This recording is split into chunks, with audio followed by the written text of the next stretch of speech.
अब तक की कहानी में रिहान को जब होश आता है तो वह खुद को एक अस्पताल में पाता है। उसे डॉक्टरों से पता चलता है कि उसे अस्पताल में वही चोर लाया था जो उसे उसके घर में जिंदा जलाना चाहता था। वह चोर उससे माफी मांगता है और एक चिट्ठी देता है जिसे उसने सूर्यकांत और ममता की आत्मा के कहने पर लिखा होता है। उस चिट्ठी में रिहान को अमेरिका से भारत जाने को कहा जाता है और वहां सूर्यकांत के घर का पता लिखा होता है। रिहान अगले ही दिन भारत के लिए निकलता है और सीधे सूर्यकांत की सोसाइटी में पहुंचकर तिवारी से मिलता है। तिवारी उसे सूर्यकांत का बंगला किराए में देने के लिए दिखाता है, लेकिन उस बंगले में जाने के बाद रिहान को सब कुछ याद आ जाता है कि यह उसी का घर था जहां वो बचपन में रहा करता था। रिहान तिवारी को अपने ही घर को खरीदने हेतु दुगना पैसा देता है। रिहान जब उस घर के सोफे पे अपनी माँ को याद करते हुए सो रहा होता है, तब उसे सपने में कोई कहता है कि तुम्हें अभी के अभी स्टोर रूम का दरवाजा खोलकर पुराना संदूक खोलना चाहिए। रिहान वैसा ही करता है और उसे एक पुराना संदूक मिलता है जिसके अंदर सूर्यकांत और ममता की अस्थियां और यक्षिणी साधना की बुक रखी होती है। उसी संदूक में सूर्यकांत की डायरी भी मिलती है जो कि उन्होंने कभी अपने बेटे अयान के मार्गदर्शन हेतु लिखी थी। अब आगे रिहान ने जब उस डायरी का पहला पन्ना पढ़ा तो उसे बड़ी हैरानी हुई। रिहान ने आश्चर्य से कहा, मैंने तो इसे सूर्यकांत की दैनिक डायरी समझी थी, पर यह तो उन्होंने अपने बेटे अयान के मार्गदर्शन के लिए लिखी है। एक मिनट, अयान तो मेरा ही नाम था बचपन में, मतलब यह डायरी उन्होंने मेरे लिए लिखी थी। उन्हें पहले से पता था एक दिन मेरे जीवन में ऐसी अजीब सी विपदा आएगी। रिहान के मन में अपने पिता के लिए सम्मान और भी ज्यादा बढ़ गया। रिहान ने उस डायरी का पहला पन्ना खोला और पढ़ने लगा। उसमें लिखा था, अयान बेटा, यह मेरी अपनी कहानी है। यह उन दिनों की बात है जब मैं बिल्कुल तुम्हारी उम्र का बच्चा था। एक छोटे से घर में मैं अपने छोटे भाई मयंक और पापा के साथ खुशी से रहता था। मेरी माँ शकुंतला मयंक को जन्म देकर चल बसी और फिर मेरे पिता शशिकांत ने हम दोनों भाइयों की पूरी जिम्मेदारी उठा ली। उन्होंने हम दोनों को कभी माँ की कमी महसूस नहीं होने दी। हम सभी अपने जीवन में बेहद खुश थे, लेकिन अचानक एक हादसा हो गया और हमारी दुनिया ही बदल गई। मेरे पापा जिस कपड़े की मिल में काम करते थे उसमें भीषण आग लग गई, जिसमें कई लोग जिंदा जलकर मर गए थे। मरने वालों में मेरे पिता भी थे। उनकी मौत के बाद मयंक की सारी जिम्मेदारी मेरे ऊपर आ गई। मयंक उस समय महज 5 साल का था, जबकि मैं करीबन 12 साल का था। जब खाने के लाले पड़ गए तो मैंने पढ़ाई छोड़ दी और होटल में झूठे बर्तन मांजने लगा, जिससे हम दोनों भाइयों का पेट भरने लगा। एक दिन उस होटल में एक दयालु आदमी आया। उसने मुझसे कहा कि बेटा, पढ़ाई छोड़ना तुम्हारी बड़ी गलती है। इससे तो तुम्हारा सारा जीवन खराब हो जाएगा और तुम हमेशा मजदूर बनकर रह जाओगे। तुम्हें ओपन स्कूल के फॉर्म डालकर भी अपनी पढ़ाई आगे की शुरू रखनी ही चाहिए। मुझे भी उनकी बात सही लगी, इसलिए मैं अब रात भर पढ़ने लगा और दिन में काम करने लगा। मैंने मयंक का दाखिला सरकारी स्कूल में करवा दिया था, लेकिन उसका पढ़ाई में मन बिल्कुल नहीं था। जैसे तैसे मैंने 12वीं अच्छे अंकों से पास कर ली, लेकिन मेरा सपना डॉक्टर बनने का था। मैंने खूब मेहनत की और मेरा दाखिला सरकारी मेडिकल कॉलेज में भी हो गया। अब मैं और भी अधिक परेशान रहने लगा। रात रात भर का काम करके, दिन भर कॉलेज में बिताकर मेरा दिमाग काम करना बंद करने लगा। मैं अपनी डॉक्टरी की पढ़ाई नहीं कर पा रहा था और हर परीक्षा में फेल होने लगा। एक दिन कॉलेज के प्राचार्य ने मुझे अपने कमरे में बुलाकर कहा कि मैं तुम्हारी परेशानी समझ सकता हूँ, लेकिन तुम बहुत सारे सब्जेक्ट में फेल हो, इसलिए मुझे मजबूरन तुम्हें इस कॉलेज से रस्टिकेट करना होगा। मैं भी नियमों में बंधा हूँ, लेकिन हाँ, यदि तुम सभी पीछे के विषयों में पास हो जाओ तो मैं तुम्हें वापस अगले स्तर में मैं बैठने दे सकता हूँ। मैं बहुत रोया उनके सामने, पर उन्होंने मेरी एक ना सुनी और मैं वहाँ से घर चला आया। घर आकर मैंने देखा कि मयंक पढ़ाई के नाम पर आराम से घर में बैठकर दारू पी रहा था और किसी लड़की को अपनी गोद में बैठाकर उसे चूम रहा था। मेरा खून खौल उठा। जो जिंदगी मैं अपने आप को भी नहीं दे पा रहा था वो मैंने उसे दी थी और वो बस अय्याशी में ही लगा रहता था। मैंने उसे बहुत मारा और घर से बाहर निकाल दिया। फिर बहुत रोने लगा। जब रात हो गई तब मैंने फैसला कर लिया कि अब मुझे और नहीं जीना है। मैं आज रात ही आत्महत्या कर लूँगा। मयंक भी अब बच्चा तो रहा नहीं है, उसे जीना होगा तो खुद कमाकर खा ही लेगा। ऐसा मन में सोचकर मैं उठा और घर का ताला लगाकर शहर की सूनी सड़कों पर चलने लगा। मैं आत्महत्या के तरीके सोचने लगा। पहले मेरे मन में आया कि मैं किसी ट्रक के नीचे आ जाऊं। फिर लगा अगर सिर्फ अपाहिज ही हो गया तो उसके बाद तो मेरी ज़िंदगी और भी बदतर हो जाएगी। मैं चलते चलते जंगल के पास पहुंचा जहां एक पुराना ब्रिज था। मुझे लगा यदि मैं इस ब्रिज से कूद जाऊं तो कोई नहीं बचा सकता, क्योंकि वह ब्रिज 100 फुट से भी ज़्यादा ऊंचा था और नीचे सिर्फ नुकीले पत्थर थे। कभी उसमें नदी बहती थी जो अब सूख चुकी थी। मैं मरने का निश्चय करके उस ब्रिज की दीवार पर चढ़ गया और पूरी हिम्मत करके नीचे झुका ही था कि किसी ने मुझे पकड़ के नीचे सड़क पे गिरा दिया। जब मैंने आंखें खोली तो मेरे सामने जैसे कोई स्वर्ग की अप्सरा खड़ी हो। मैंने अपने आप से बड़बड़ाते हुए पूछा, क्या यह स्वर्ग है? वह लड़की हंसते हुए बोली, नहीं, हमने आपको बचा लिया है।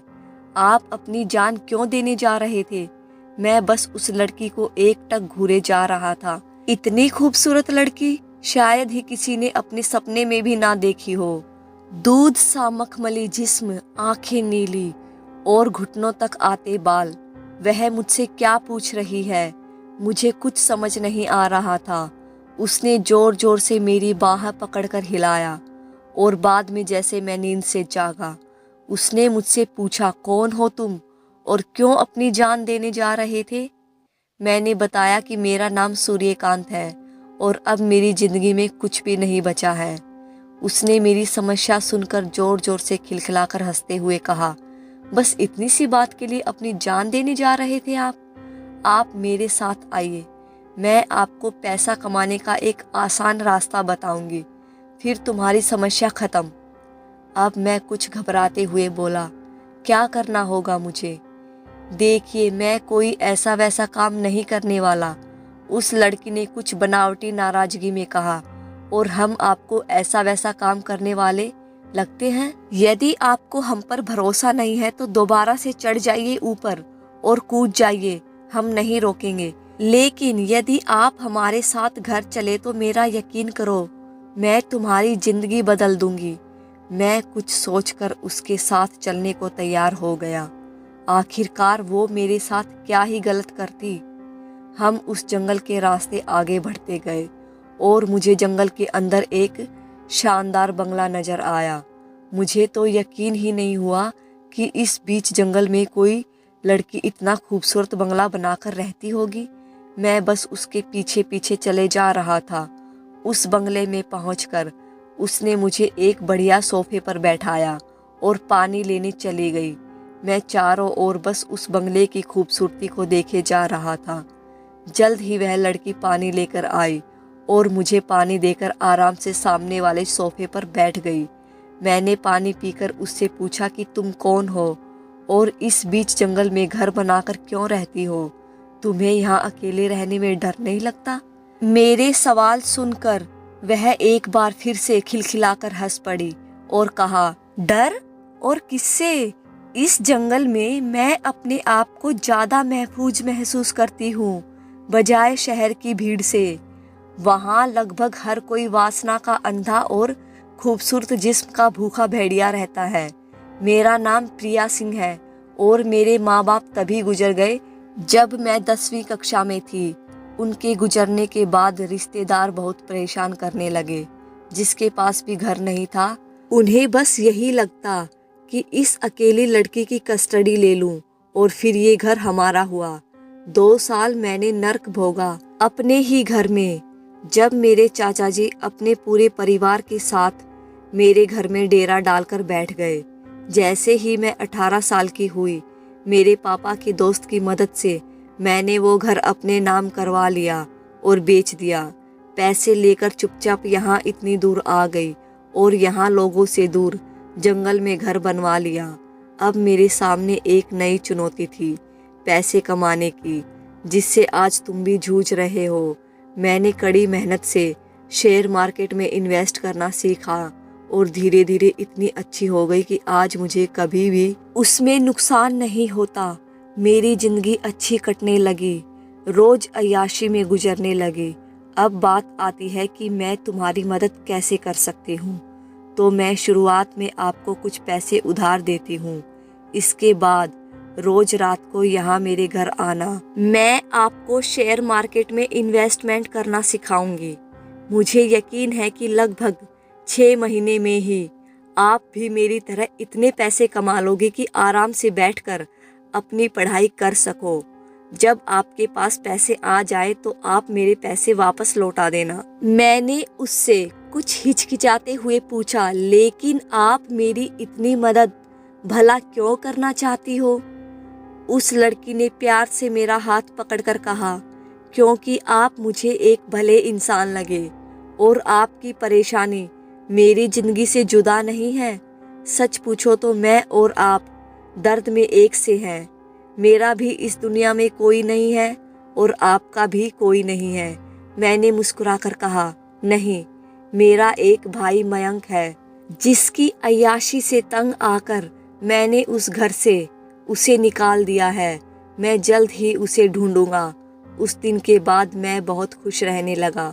दिन भर कुछ काम करके मैं सीधे प्रिया के घर चला जाता था। वह मुझे शेयर मार्केट में इन्वेस्टमेंट सिखाने लगी। जल्द ही मुझे ऐसा लगने लगा कि शायद उसके पास कुछ जादुई शक्ति है, इसलिए वह बस अंदाजा लगाती थी कि आज इस कंपनी के शेयर के दाम बढ़ने वाले हैं, और सच में वैसा ही हो जाता था। अंदाजा लगाने का तथ्य वो मुझे कभी नहीं बताती थी। मेरे दिन फिरने लगे। मैंने जल्द ही सारे बैकलॉग एग्जाम निकाल लिए और कॉलेज में फिर से दाखिला ले लिया। अब मैं दिन भर कॉलेज में बिताकर घर आकर आराम से पढ़ता और रात 11 बजते ही प्रिया के घर के लिए निकल जाता। एक दिन जब हम दोनों साथ थे तो प्रिया ने मुझे एक लाल गुलाब देकर प्रपोज कर दिया और हमने उस रात आपस में शारीरिक संबंध बना लिए। उस दिन के बाद यह हमारा लगभग रोज का काम हो गया था कि शेयर मार्केट में इन्वेस्ट करने के बाद दोनों रात भर अपनी जिस्मानी प्यास बुझाते थे। बहुत जल्द ही मेरी डॉक्टरी की पढ़ाई पूरी हो गई और मेरी नौकरी भी लग गई। अब मेरे दिन अच्छे हो गए थे, लेकिन जब भी मैं छुट्टी वाले दिन अकेले रहता तो सूना घर मुझे काटने को दौड़ता। मैंने मयंक को खोजने की बहुत कोशिश की, मगर नाकाम रहा। मैंने एक दिन शादी करने का मन बना लिया और एक खूबसूरत हीरे की अंगूठी खरीदकर प्रिया के घर चल पड़ा। मैंने उसे आज शादी के लिए पूछा। मुझे लगा वो एक पल में मान जाएगी, मगर मेरे अनुमान के विपरीत वह मुकर गई और फूट फूट कर रोने लगी। मैंने उसे गले लगाकर चुप करवाया और उसके दुख का कारण पूछा। उसने रोते हुए कहा, सुनो, आज से करीबन 2 साल पहले मैं अभिनव से प्यार करती थी। वो भी मेरी ही तरह अनाथ था, इसलिए जल्द ही हमने शादी करने का मन बना लिया।